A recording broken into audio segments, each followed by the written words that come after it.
Hey guys, welcome to the fifth video. And like I told you guys, this video is gonna be mainly about making eyes, making realistic eyes. So the first thing that I wanted to talk about before showing you how I make the eyes, I just want to give a shout out to the Wiki Digital Human and the Digital Emily uh, website and the whole project that was done by the USC Institute for Creative Technologies. And this was basically like a project to replicate a digital human. And then they made this girl that's called Emily. And this was very important for me when I started learning how to make like realistic uh, human skin. So this is very important and very informative. So I really urge you guys to just check it out and try to go to this website. So you can just copy the address from here, and you will see they will be talking about how they made this project, and they will be sharing like how they set up the shaders and how they made the maps, and they even share like some high res polarized the textures. You will see it here in the downloads. So you will see that you have the Olympic scene, you have a Maya scene, you have a Max scene, you have OBJs, the maps, the shader, references, everything. So it's really amazing, and I really urge you guys to download this and try to see how they made it and try to learn the logic behind that. And for the eye geometry, I prefer to use the method that they followed it, because there is like tens, and maybe you can say like there is like at least like 20 ways to make the to set up the eye model, and every method, the people who use it, they keep saying that this is the most realistic and physically accurate method. um, for me, I followed their method and I could achieve realistic results with it. So I stick with it. I just fixed a little bit some things in the geometry and in the UVs to make it work better for me from my experience. But other than that, I'm like 90% following their geometry and their textures. So the first thing is that I really urge you guys to check out this project and check out the scene, and try to download the textures and try to play around with it and test it and try to learn how it works. The other thing is the texturing XYZ uh, iris textures. This is really awesome. I think it's like the only resource now that we have online for realistic iris color maps and also displacement maps. So I guess if you go here, you will find that they have like the color and the displacement, and I think this is like bump, and yeah, so color and displacement and bump. And the reason I'm also mentioning texturing XYZ, because you can just like stick to the textures that you have from the digital Emily or make your own textures. But the only reason that I'm talking about this also is that it is a high res, cross polarized. You have only the color data. You don't have any artifacts or any specs or any lights that's or shadows that's not needed. And in the same time, you have like all the colors, like male and female, and like all blue, green, brown. So you get a lot of variety that you can choose from. And the other thing is that you have like a matching displacement. So you have like color and a displacement map that matches this color. So I think with the resources from the Digital Emily project and the textures from texturing XYZ, you will be ready to start making realistic eyes. And I will show you how I'm like using these two things and combining it with my own idea about how to set it up, and in the same time like some of the fixes that I made it on them. And this is gonna be the way that I'm gonna show you guys how to make the realistic eyes.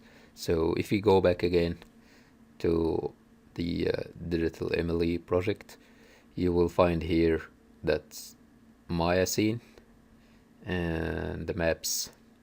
So for the Maya scene, I already have this open. So if you download the Maya scene, this is basically what you get. So you get like the head and you get like the eyes. So if, for example, if we isolate the eyes, and then for example let's isolate this. So let me go to wires. So what you can see here is that basically you have like a cornea, and you have iris. So let me, yeah, they call it eye outer and they call it eye inner, just trying to keep it simple. But basically this is gonna be like your cornea, and it's gonna be it's gonna contain like two parts.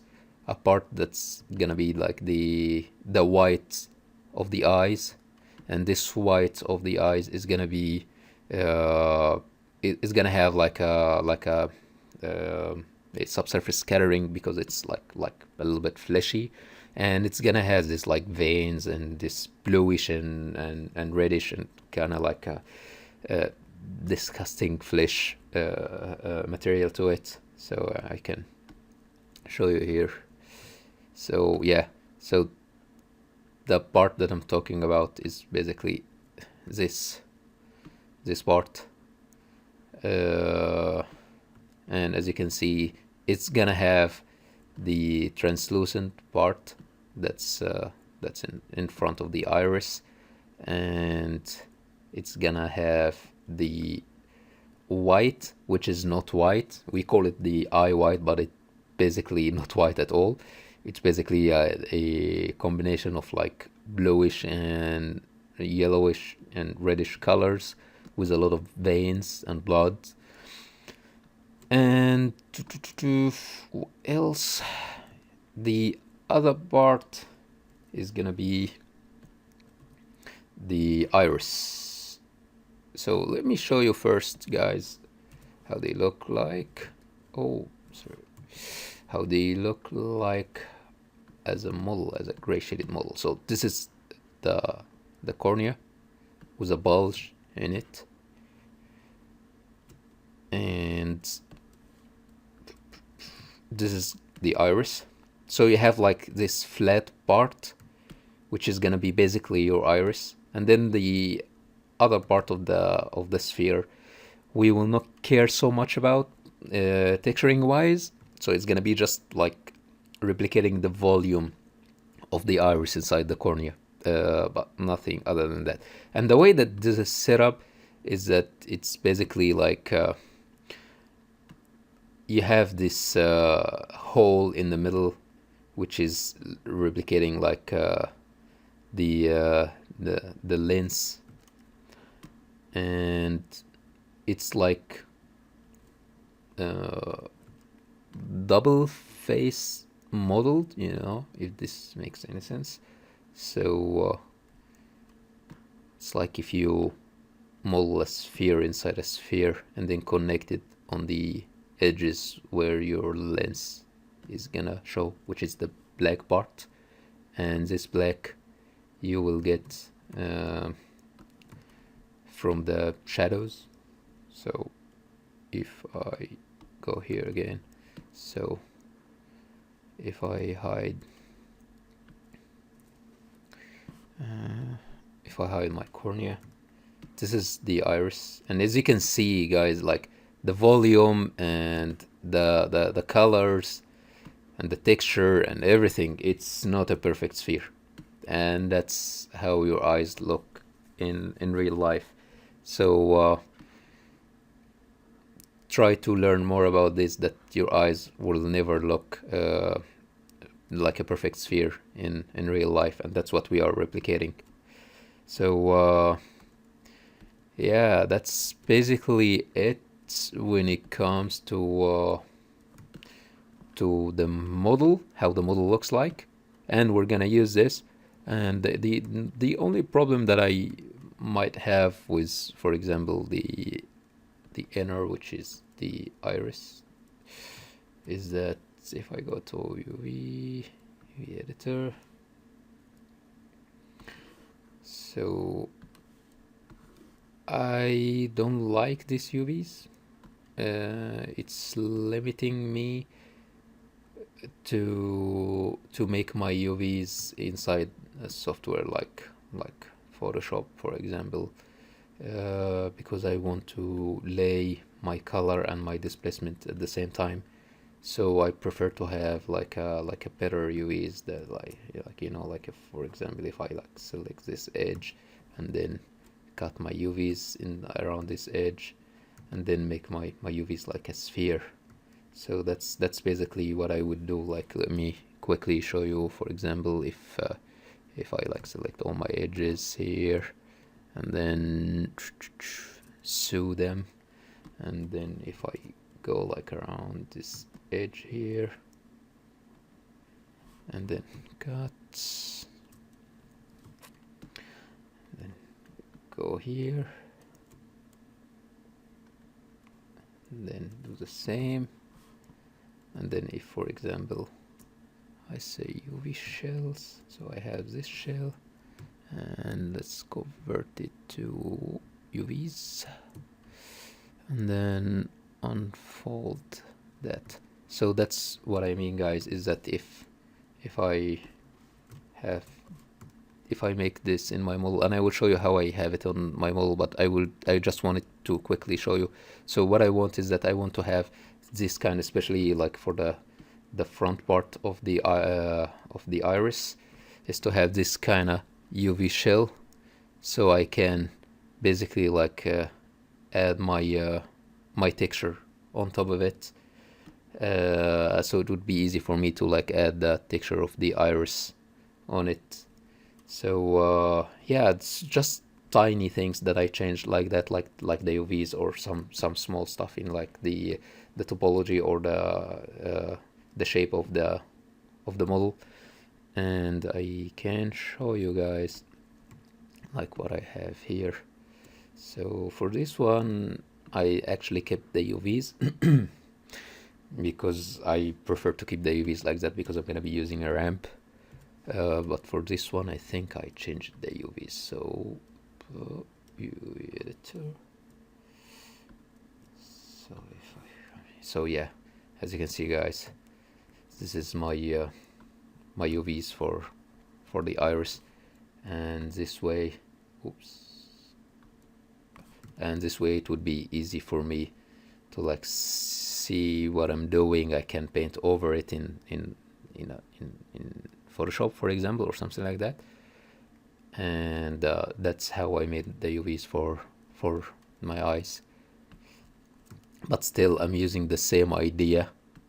I just adjusted a little bit in the topology, made it work better for me, because I don't want to say it, but the Digital Emily project is amazing, but there is some tiny things that they were like hasty doing it. So you might be fixing some tiny problems with it. But yeah, so basically that's it. And that was like the most important thing, to show you quickly the setup of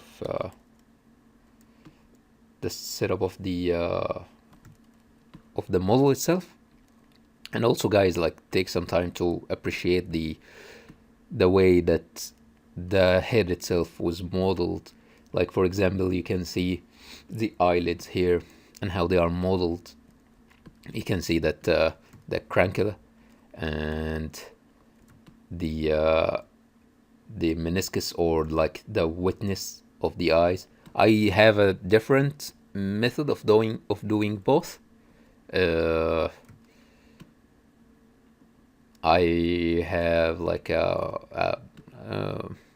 I prefer to make my meniscus or like the eye witness thing, the width line underneath the eyes, or around the eyes, I mean. For this part I prefer to make it as a geometry. So if I go here and then I can show you quickly what I have. This is still work in progress, guys, so even you can see that I was playing around with how the eyes would look like, and I'm starting to like add the glasses. It's still too early, it's just the frame, but you can already see that we're starting to have the eyes, and of course it will look very weird because we still don't have eyelashes or any kind of groom, no eyebrows, no eyelashes, so it will still look very weird for now. But yeah, so this is still work in progress. That's not the final meniscus that I'm gonna have. That's not the final shape of the eyelids. That's not the final shape of the crancula or the red part inside the corner of the eyes. So it's still too early. It's still work in progress, but I can show you like the idea of it.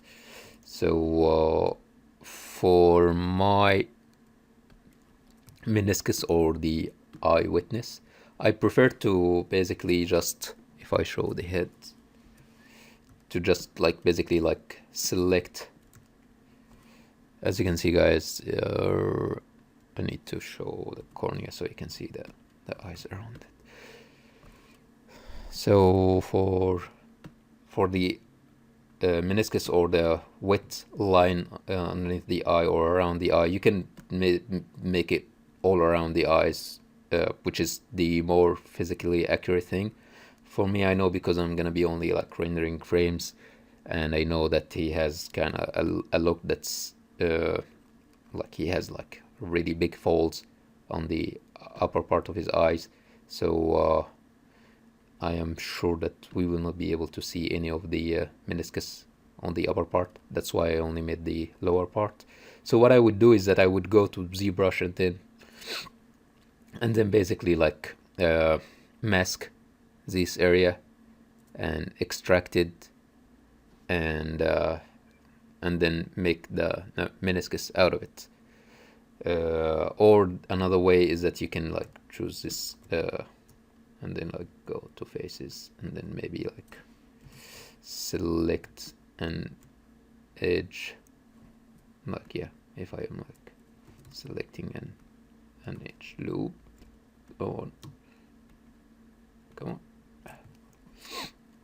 like a loop of faces, and then from this one you can like extrude it and make it kind of like a cylinder, and this way also you can have like the whole meniscus like all around the eyes and not just underneath it. But yeah, I prefer to make it like a geometry. I prefer to make it in ZBrush and make it like a geometry, so that in the end I would have it looking like this, and then I can control where I want it to be thicker and where I want it to be thinner, and this way I will have this nice kind of variations of areas that's gonna be shining and areas that's gonna be a little bit dull. So I can, for example, show you like on mic, for example. So on mic here, let me open this so we have it like bigger. So on mic here, guys, that's how I like to have it. I like to have it like not just like one line or one kind of mirror face. No, I like to have these variations happening. I like to have it like this, like it's organic. It's not just a straight cylinder, and that's why I'm telling you guys I will still add more work to it. Still not done on my Maya here. I will start to play around with it in the ZBrush. And let me show you the crankula. And for the crankula, guys, I also prefer to do it like this. So I would have like still, again, this is still a blob. There's no details in it so far. So I prefer to have like the area that's like stretching with the eyes, and the area that looks like a pizza slice. And then I keep playing around and adding details to it, make it not just the perfect triangle like some people do. And this way I would have like this kind of more natural shape that you can see here. And again, also if I show you on mic, it's very obvious. So yeah, that's basically it when it comes to the setup. Again, guys, you can just open this model of Digital Emily and you can totally understand the way that the eye is set up just seeing this. So that's basically it for the setup for the model. Okay, I will show you guys how I apply my textures now. Okay, so stay tuned. So to start talking about the texturing for the iris, I quickly bring my my iris OBJ, and I draw these lines to show, like, for example, if I show you like this, you can see this is basically like I'm drawing the outline of where the texture of the iris itself should be, and I give it this thickness with another line because this is what I'm gonna be using. Like, this is gonna be the dark rim that's gonna be around the eye. Like, for example, if you see here,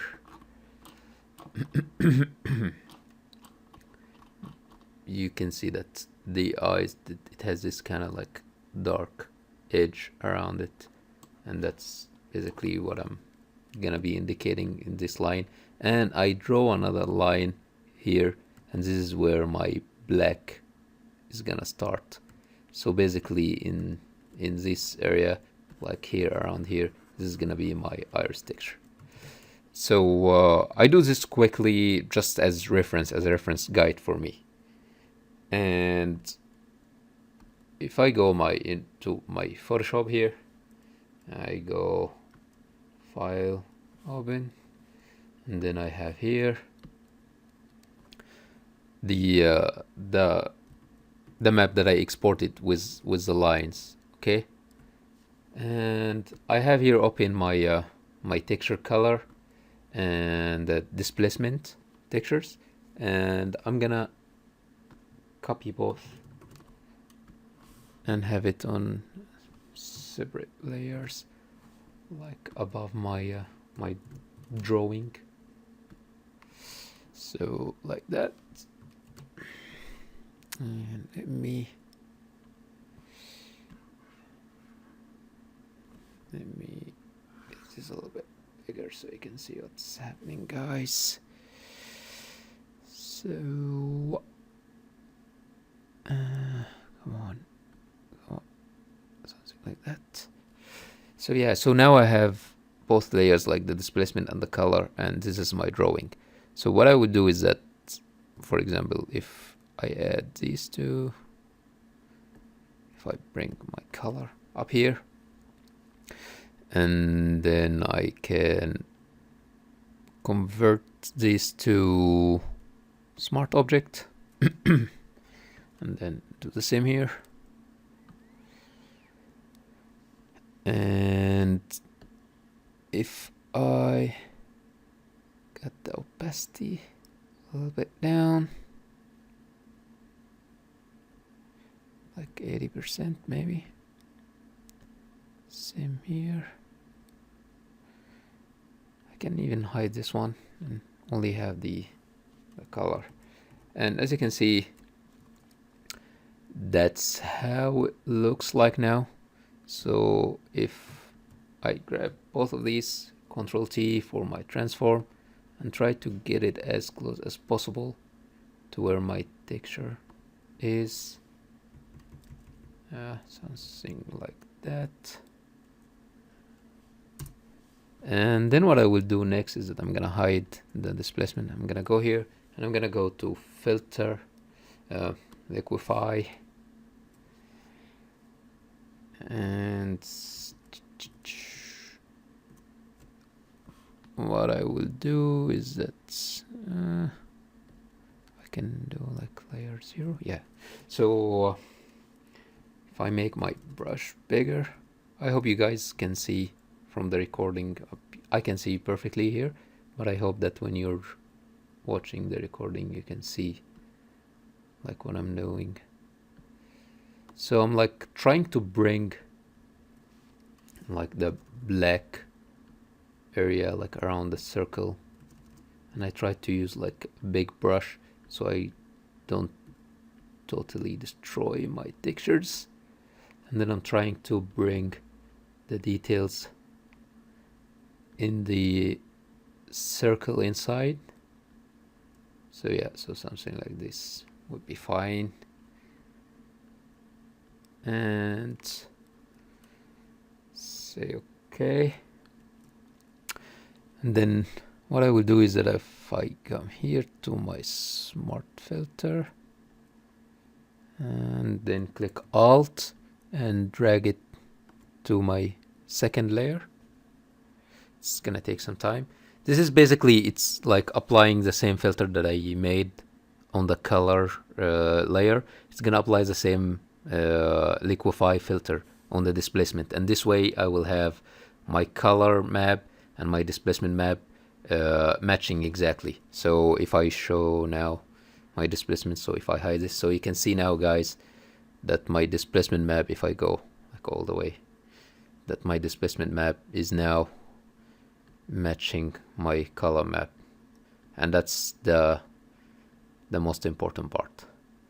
So what I will do next is that I'm gonna just go into ZBrush quickly to test how my maps looks like, and then I'm gonna use this as my displacement and as my my color map. So I will go to ZBrush now and show you guys. So here we are in ZBrush, and I have my model. So that's the geo for the iris that I'm using. As you can see guys, it's not a perfect sphere. You can actually like move it around even after you finish like the displacing and texturing it, and while you're working on your portrait and you want to make like the iris bigger or smaller and you move it around, this is totally normal because the eyeballs are basically, in real life, they are never a perfect sphere. They are basically just like a sphere that's squashed from all angles to fit around, to fit inside your skull basically. So this is my model. As I said, I subdivided a couple of times just to see and test my textures. The textures that I'm gonna be using, I don't need to like make like bake displacements again from ZBrush, because I will be using the displacement that I already got from Photoshop. But if you want to edit over the displacement that you already have from Photoshop, from the XYZ, you can totally like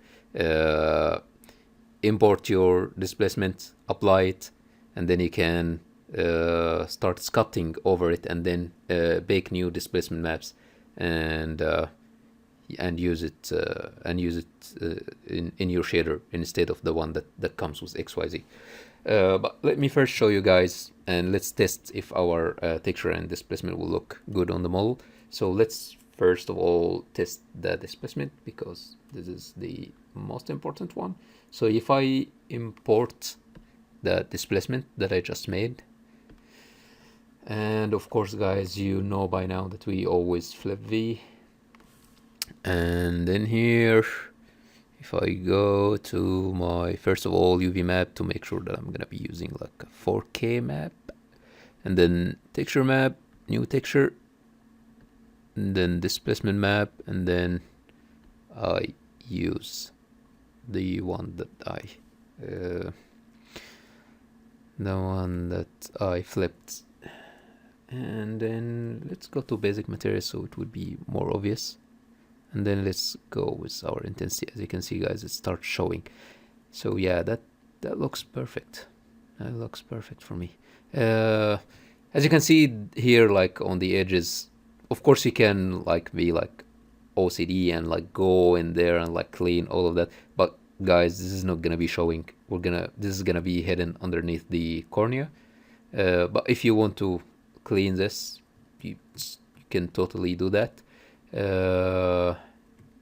One thing that we can do is that if we like apply our displacement, like for example, if I go and then add a new layer and then go to my displacement map, apply displacement, and as you can see, like it got like really stronger when I did that. So let's go back and let's make our displacement something that's less, maybe like 0.05 or 0.07, and then let's say apply displacement map, and or you know what, I have a better option. We can go to 0.1 and then apply displacement map, and we already have it on the layer. So if we hide this layer, so now we have our model without all the what was happening, and then we can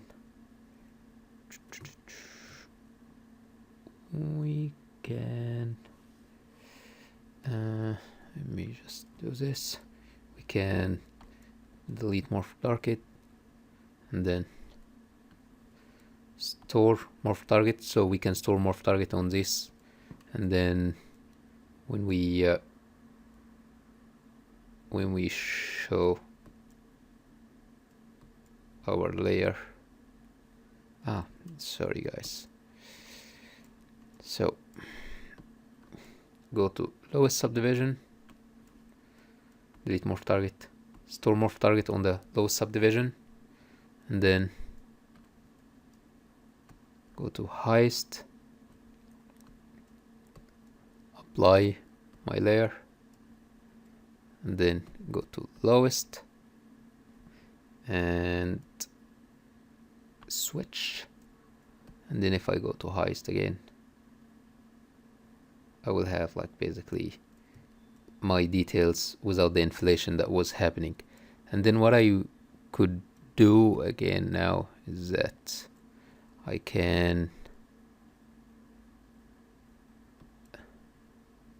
remove this layer, and then I can delete morph target and then store morph target on like the smooth version, and then when I have the one with the details, I can get like a morph brush and then start like removing these areas, or you can just like paint it in Photoshop, which is easier, but I'm just showing you quickly how you can do it in ZBrush. And this way you end up with only the iris displacement details. I'm showing you this guys because in case you needed to like apply the displacement on the mesh itself, so you can like enhance your sculpt and sculpt even more. So oops, no. So for example, after this you can just go crazy and start like enhancing your displacement details, or even like sculpt more So yeah, that's basically it. Let's try something. If I duplicate it, so if I duplicate it now, my displacement it gets stronger, you know.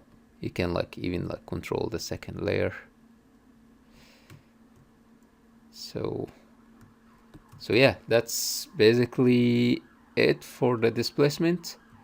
You can totally, like, if you feel like it's not perfect circle, you can just make a new layer, go here and like massage your model around to make it work better, to be more like a circle. You can even go lower to do that. And then let's see the color. So if I go here to texture and then import my color, and again make sure that you have the texture, and then flip V, and then when we go here to our texture map, we can get the color map, and as you can see, guys, it's matching perfectly with the displacement. So you can see here that all the displacement details is matching perfect with the color because of the Liquify filter that we applied, and then we copied it from our color to our displacement map. And of course you can then apply this in Mari, and then you like start cleaning this part and start maybe painting. I love to paint this kind of dark rim colors around the edges. I feel like this way the eyes it has like more depth and it looks more defined, so you can totally do that. So that's basically it, guys, for the displacement and for the texture map. Again, you can just use the displacement that we already have from XYZ, and in this case your mid value is gonna be 0.5. Or you can just apply it like we did here into the model, and you can apply it just into the model and then go like crazy with like details, like maybe subdivide it even more and try to add more details and like try to add some cool things like on the edge or something like that, and then make new displacement maps and use these new displacement maps from ZBrush. And for the color map, we can use it as it is, or like what I will do is that I'm gonna take this color map and start cleaning what's around here, or I can just leave it and maybe just like start painting around the edges. So let me show you quickly, guys. So for example, if I show you here this color, so that's basically what I was talking about. You see this like darker edge. So what I did is that I took the map and I started painting around it, around the edge, to make it darker. And this way I have this kind of nicer results. Let me show you guys. Like you see here, you see this kind of dark rim around the eyes. I like to have this in my model, and you can also see it here, guys. So this is like a real photo, and you can already see it. You can see like in the dark, and I know that it's faking. When you're doing this, you're faking it, and it's not like totally physically correct. But again, guys, if it's working fine and looks nice from all angles, then for me that's physically correct enough. So yeah, basically that's it, guys, for the textures and for the displacement. And let's go to the most tricky and important part, which is setting the shader for the eyes to make it look realistic inside Arnold. So let's do that. So before we start, guys, I just wanted to show you quickly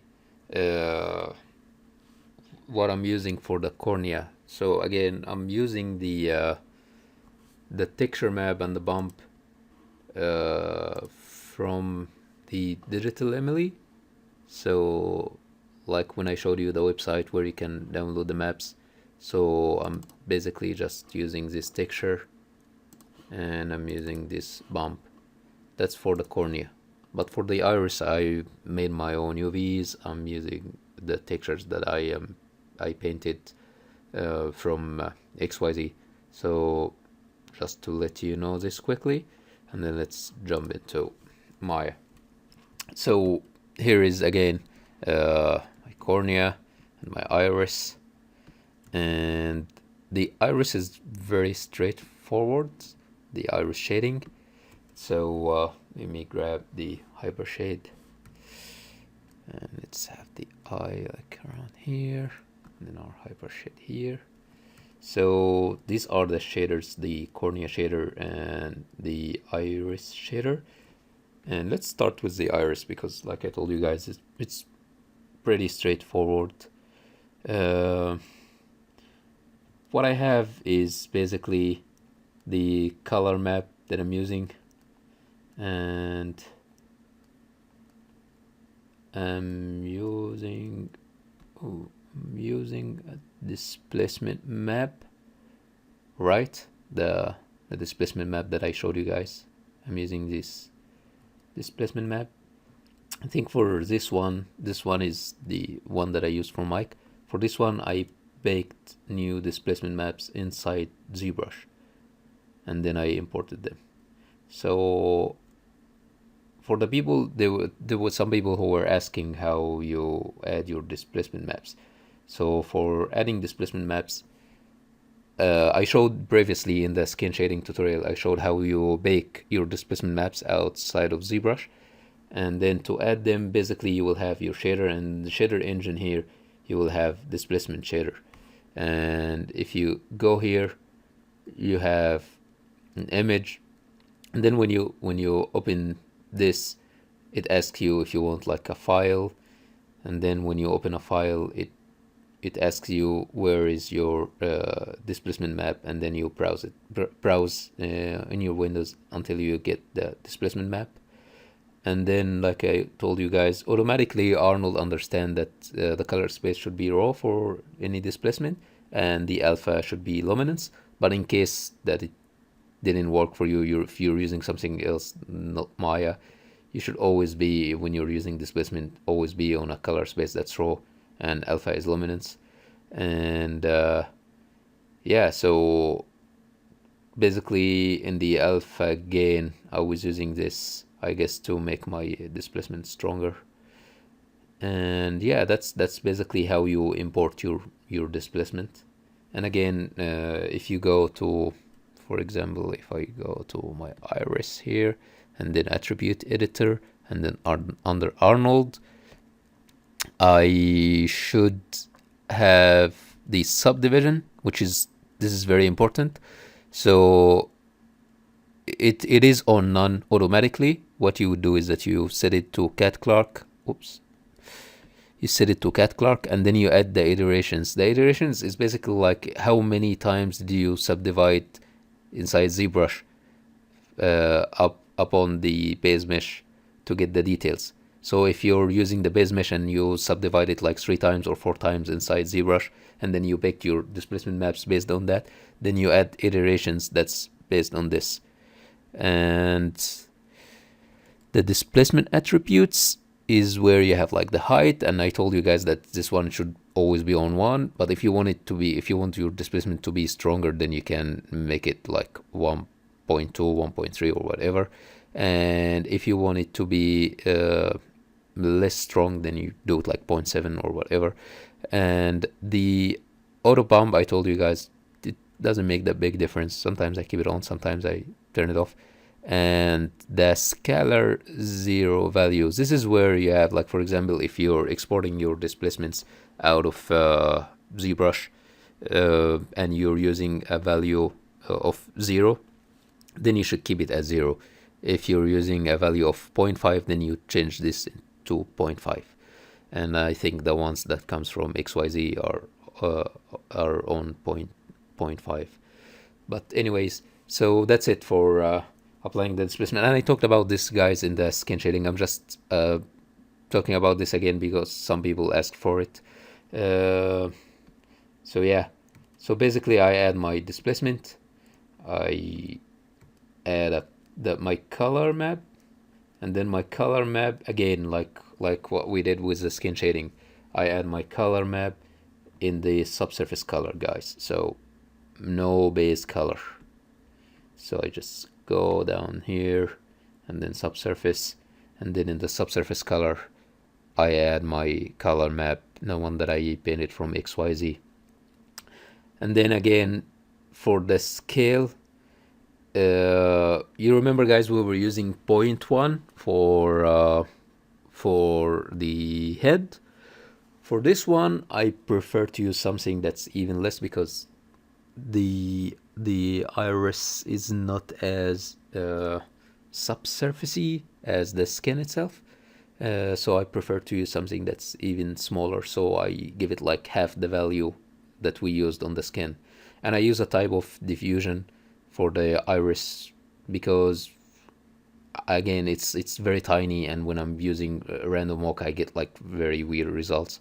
So I prefer to use diffusion for these kind of like smaller parts inside the head, like the cornea or the iris.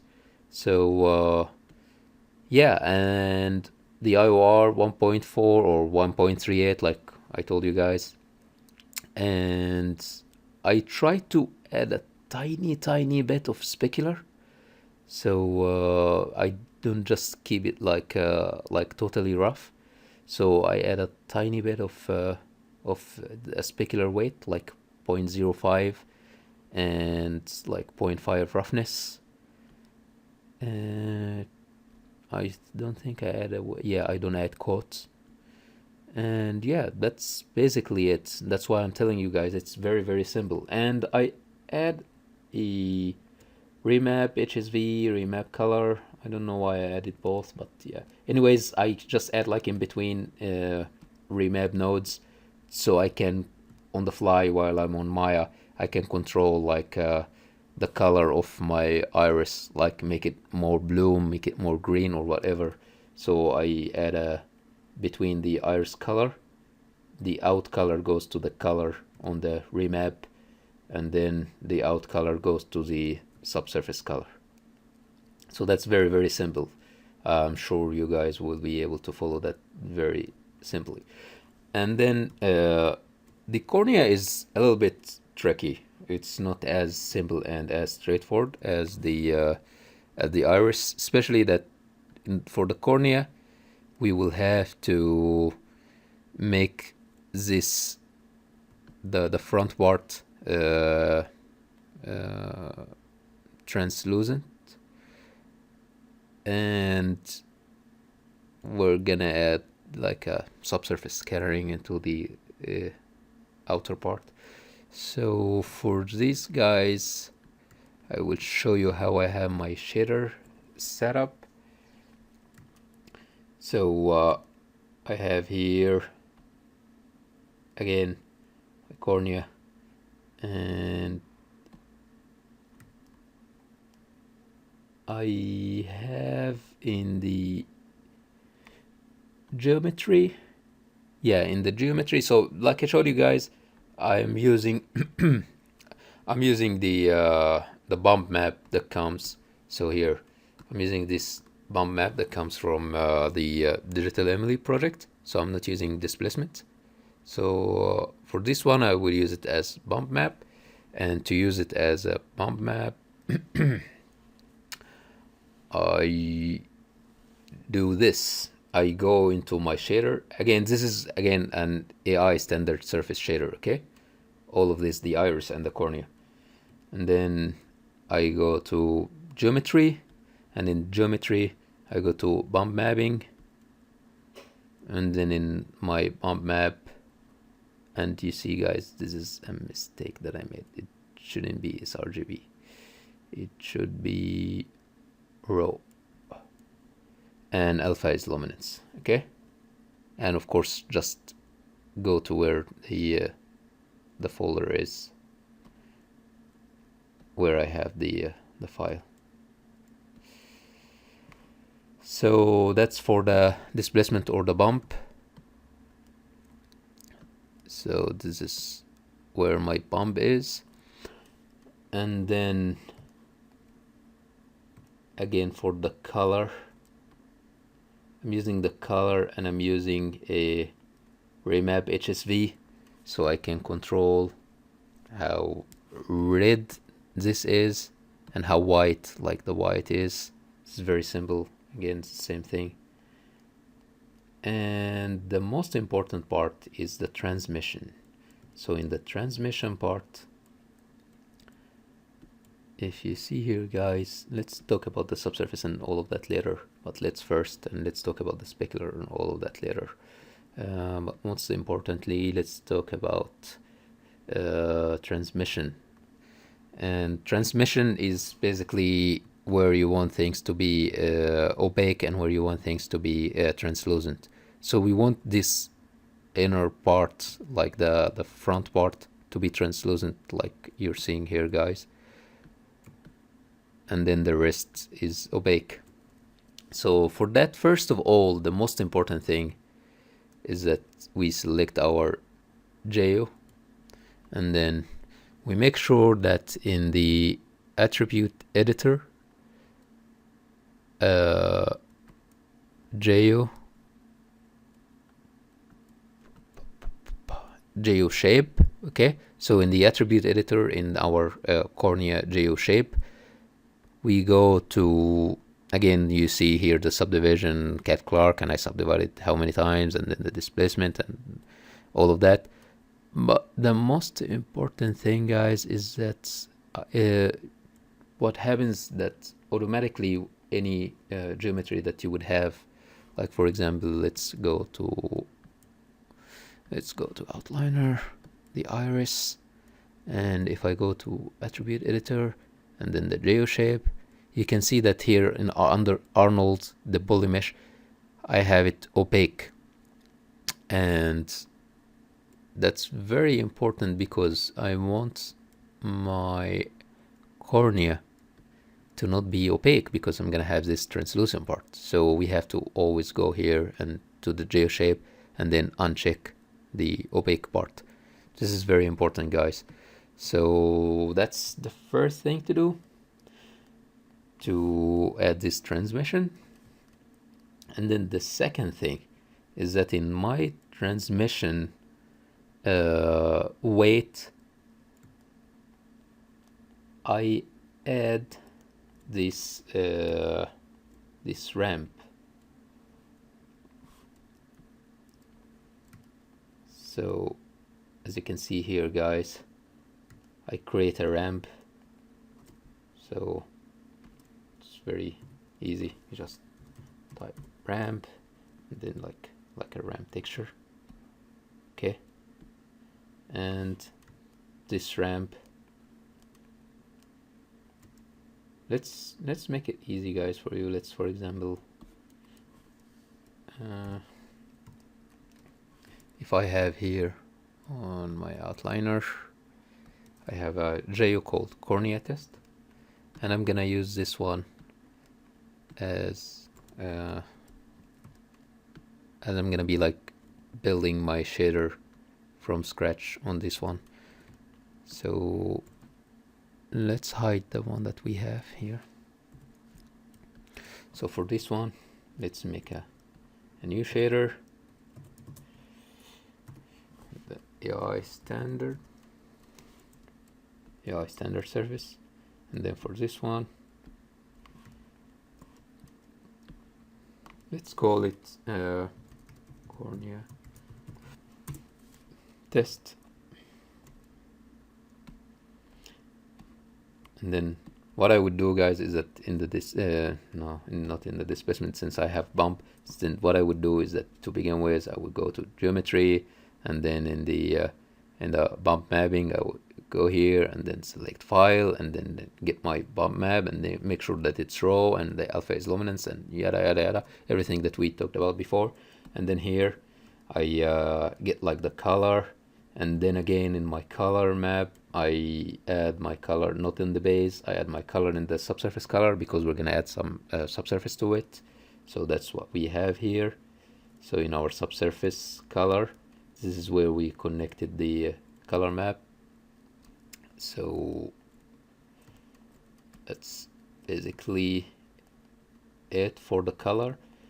And then again for the transmission, this is the part that's really important. So for example, if I go here, let's select the cornea test and then assign material, and let's get everything that we have, like for example our normal camera, which is the bump. Oops.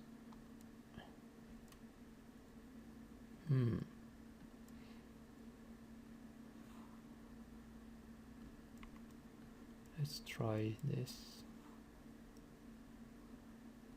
Yeah.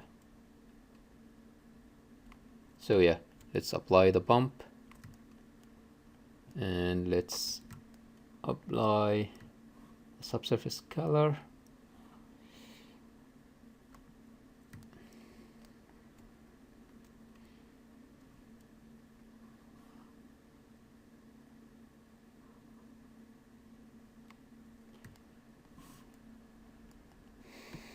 So now I have my bump and my subsurface color, and let's make this ramp part.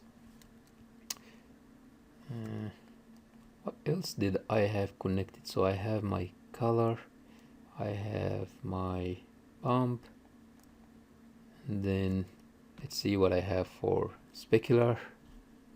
So if I go to my original shader, and for the specular I'm using a weight of 1 and roughness of 0, IOR of 1.582. That's very specific. I don't remember why I made it like that. And did I have a code? No. Okay, so let's do this.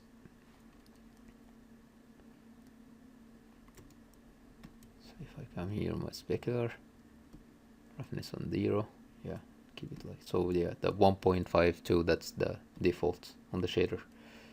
So supposedly if I go here, like get this, and let's file this down, and let's try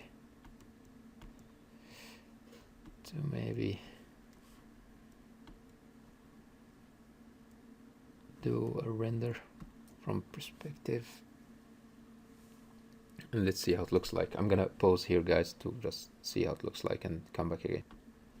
So yeah, guys, so basically this is what I have when I do that. So for example, if I come here, like move it around, so that's basically what I have. So I feel like the specular is very strong, and that's because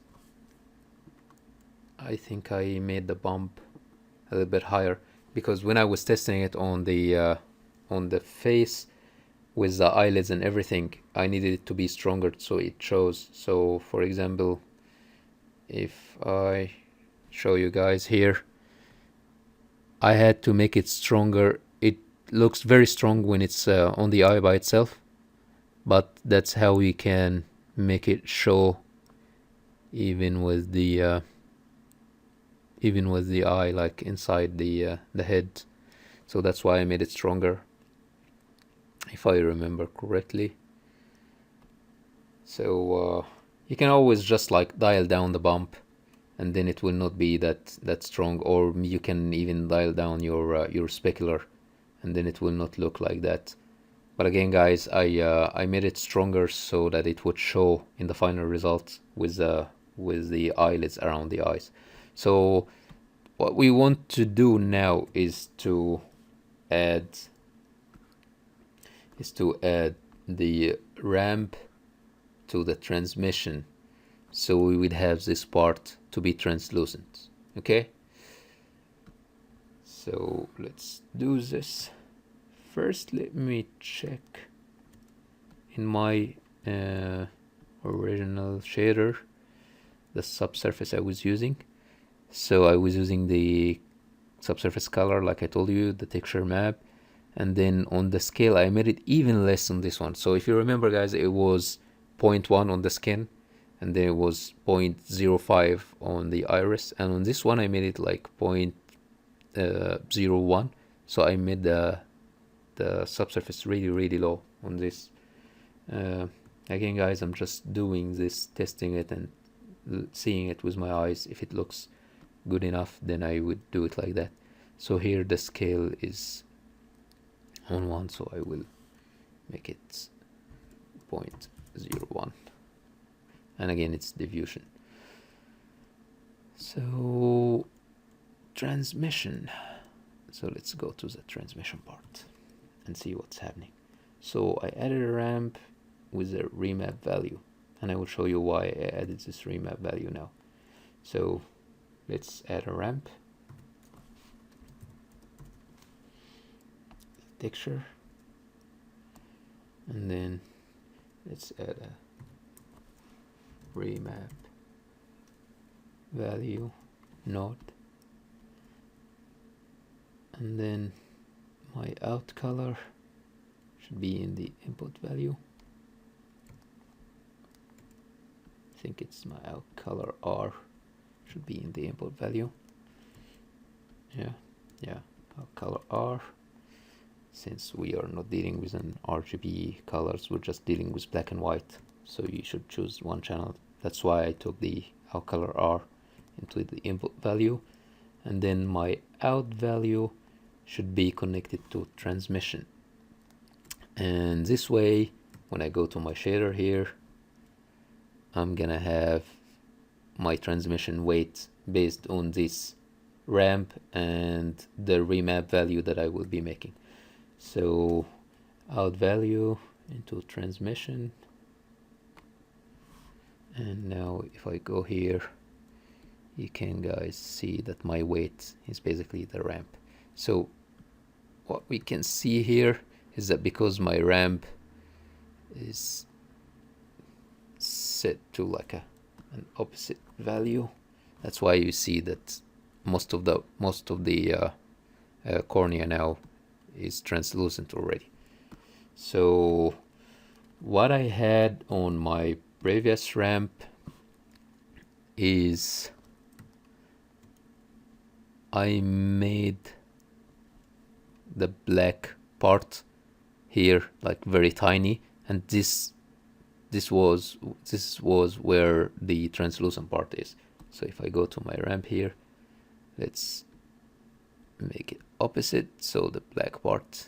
So if you can see, guys, while I'm doing this,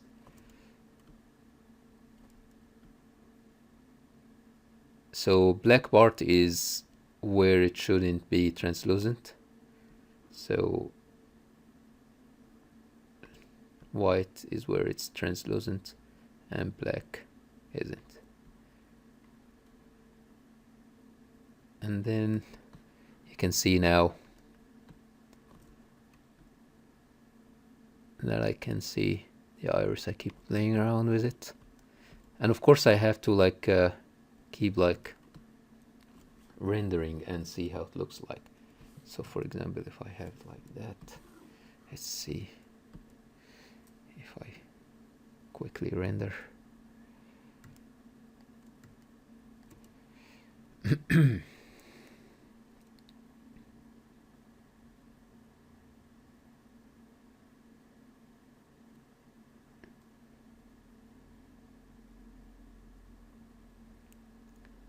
So you can see, guys, the black part on my ramp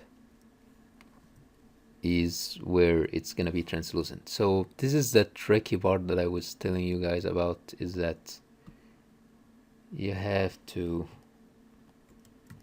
go here and in the remap value it is set, if I remember correctly, yeah, here you reverse your output min and max, and this way if this is set to 1 and this is set to 0, and then I inverse my colors, make this the black part. Let's move this out of the way so we can see it on the model. Make this the black and this the white. So this way we get to have the translucent part and at the same time be able to, so we get to have the ramp, I mean, and at the same time be able to make it translucent. So now if I test it again,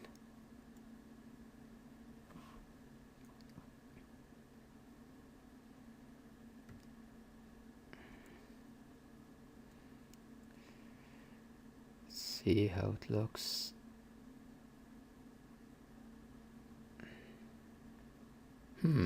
Interesting.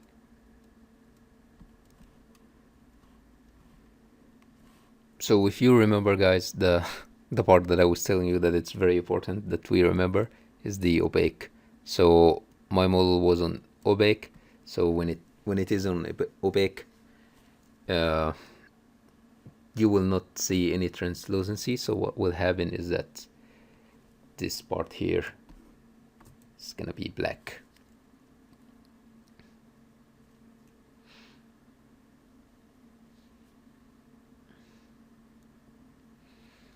So what we want to do is that we have to remember whenever we have translucency in any of our objects, we should always uncheck opaque. In the shape node under Arnold, opaque should be unchecked. And this way, if we render again, we will have our iris showing. The other thing to make it look better, because it looks so shitty like that, is that because the object that we have doesn't have the isn't subdivided. So while I am underneath, I can go here, get Clark, and then like give it 4 subdivisions, and then maybe like add an auto bump, and let's test it again. So let's remove this and let's see how it looks like. So as you can see, guys, I think it looks better now after subdividing it a little bit. But again, I know that it looks really strong, like the bump here and the specs looks really strong, but I prefer to have it strong on the eye object itself, and this way it will show nice. It will show nice on my model. So it's up to you guys. If you want to make it look more realistic, I think you can just lower the bump a little bit, and maybe also like lower the spec. Maybe add more subsurface scattering to make the spec not that specky. But yeah, so let's now again talk about that transmission part. So we have like the ramp, and then we have the remap, and this is where we inverse our black and white. So we use this remap value just to basically inverse our output, minimum and maximum, and this way we would have like the black part to be translucent. What else? So let's forget about this one for now. If we go to outliner, and then let's hide this, and let's go back to our cornea shader, and let's see how it looks like that.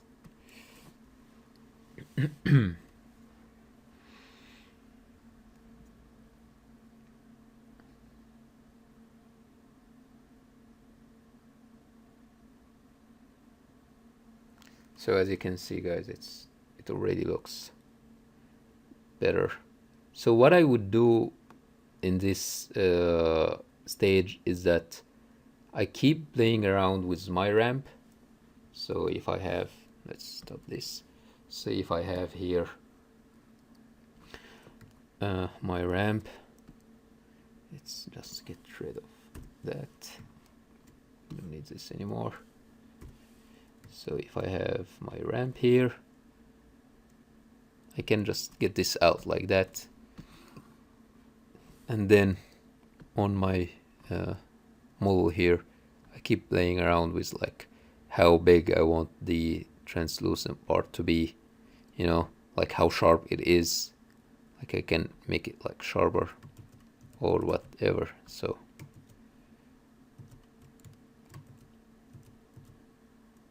something like that. So yeah, that's basically it, guys.